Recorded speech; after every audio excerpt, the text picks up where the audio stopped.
സമയം രാവിലെ 11 മണി.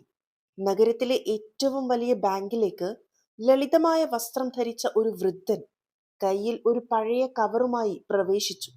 അദ്ദേഹം അകത്തേക്ക് കാലെടുത്ത് വെച്ച ഉടൻ അവിടെ ഉണ്ടായിരുന്ന എല്ലാ ഉപഭോക്താക്കളും ജീവനക്കാരും അദ്ദേഹത്തെ വിചിത്രമായ കണ്ണുകളോടെ നോക്കാൻ തുടങ്ങി. ആ വൃദ്ധന്റെ പേര് രാംപ്രസാദ് ജി. രാംപ്രസാദ് ജിയുടെ ഒരു കൈയിൽ ഒരു വടിയും മറ്റേ കൈയിൽ ഒരു പഴയ കവറുമായിരുന്നു. അദ്ദേഹം പതുക്കെ കസ്റ്റമർ കൗണ്ടറിന് അടുത്തേക്ക് നടന്നു. ആ കൗണ്ടറിൽ കവിത എന്നൊരു വനിതാ ജീവനക്കാരി ഇരിപ്പുണ്ടായിരുന്നു. ബാങ്കിനുള്ളിൽ ഉണ്ടായിരുന്ന ഓരോ വ്യക്തിയുടെയും കണ്ണുകൾ രാംപ്രസാദ് ജിയിൽ പതിഞ്ഞിരുന്നു. പതുക്കെ രാംപ്രസാദ് ജി കവിതയുടെ അടുത്തേക്കെത്തി വളരെ വിനയത്തോടെ പറഞ്ഞു, മോൾ ഒന്ന് നോക്കണം. എന്റെ അക്കൗണ്ടിന് എന്തോ ഒരു പ്രശ്നമുണ്ടെന്ന് തോന്നുന്നു. അത് ശരിയായി പ്രവർത്തിക്കുന്നില്ല. ഇത്രയും പറഞ്ഞ് രാംപ്രസാദ് ജി കവർ കവിതയ്ക്ക് നേരെ നീട്ടി.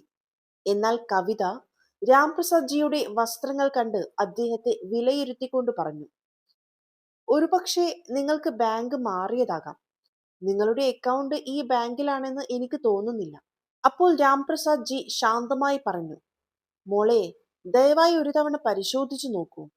ഒരുപക്ഷെ എന്റെ അക്കൗണ്ട് ശരിക്കും ഈ ബാങ്കിൽ ഉണ്ടാകാം. കവിത കവർ വാങ്ങിക്കൊണ്ട് പറഞ്ഞു, ഇത് പരിശോധിക്കാൻ എനിക്ക് കുറച്ച് സമയമെടുക്കും. നിങ്ങൾ അല്പനേരം കാത്തിരിക്കേണ്ടി വരും. ഇതും പറഞ്ഞ് കവിതയും ബാങ്കിലുള്ള മറ്റുള്ളവരും അവരവരുടെ ജോലികളിൽ തിരക്കിലായി. രാംപ്രസാദ് ജി അവിടെ തന്നെ നിന്ന് കാത്തിരിപ്പ് തുടർന്നു.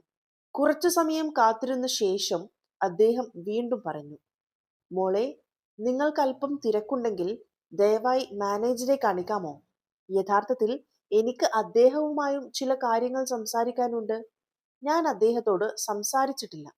ഇതിനുശേഷം കവിത മനസ്സില്ലാ മനസ്സോടെ ഫോണെടുത്ത് മാനേജർ ദാമോദരന്റെ ക്യാബിനിലേക്ക് വിളിച്ചു. ഒരു വൃദ്ധൻ അദ്ദേഹത്തെ കാണാൻ ആഗ്രഹിക്കുന്നുവെന്ന് അവർ മാനേജറെ അറിയിച്ചു. മാനേജർ ദാമോദർ ദൂരെ നിന്ന് രാംപ്രസാദ് ജിയെ നോക്കി. രാംപ്രസാദ് ജിയെ കാണാൻ വളരെ ലളിതമായി തോന്നി. മാനേജർ ദാമോദർ ഫോണിലൂടെ കവിതയോട് ചോദിച്ചു, ഈ വ്യക്തി ശരിക്കും നമ്മുടെ ബാങ്കിന്റെ ഉപഭോക്താവാണോ അതോ വെറുതെ കയറി വന്നതാണോ? കവിത മറുപടി പറഞ്ഞു, സർ, എനിക്കറിയില്ല. പക്ഷെ അദ്ദേഹം നിങ്ങളെ കാണണമെന്ന് പറയുന്നുണ്ട്.